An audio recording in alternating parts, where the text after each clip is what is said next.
পটুয়াখালীর কলাপাড়ায় নীলগঞ্জ ইউনিয়নের নিচকাটা গ্রামে স্লুইস গেট নির্মাণে বাধা দেওয়ায় প্রতিবাদে এক মানববন্ধন ও সমাবেশ অনুষ্ঠিত হয়েছে। পৌর শহরের সুরেন্দ্র মোহন চৌধুরী সড়কের মনোহরী পট্টিতে বাংলাদেশ কৃষক সমিতির কলাপাড়া উপজেলা শাখার আয়োজনে এ কর্মসূচি পালন করা হয়।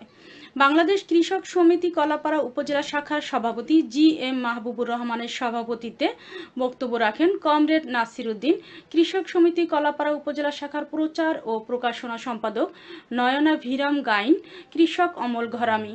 পরে বিভিন্ন ইউনিয়নের কৃষকদের অংশগ্রহণের একটি বিক্ষোভ মিছিল বের করে। মিছিলটি পৌর শহরের বিভিন্ন এলাকা প্রদক্ষিণ শেষে উপজেলা নির্বাহী কর্মকর্তা বরাবরে স্মারকলিপি প্রদান করেন তারা। বিস্তারিত দেখুন নিউজ ডেস্ক।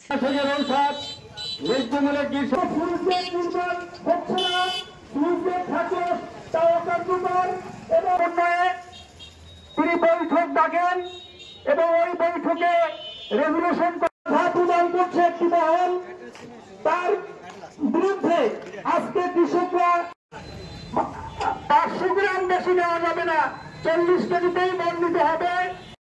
শিকার হয় কৃষকরা, কৃষকের যে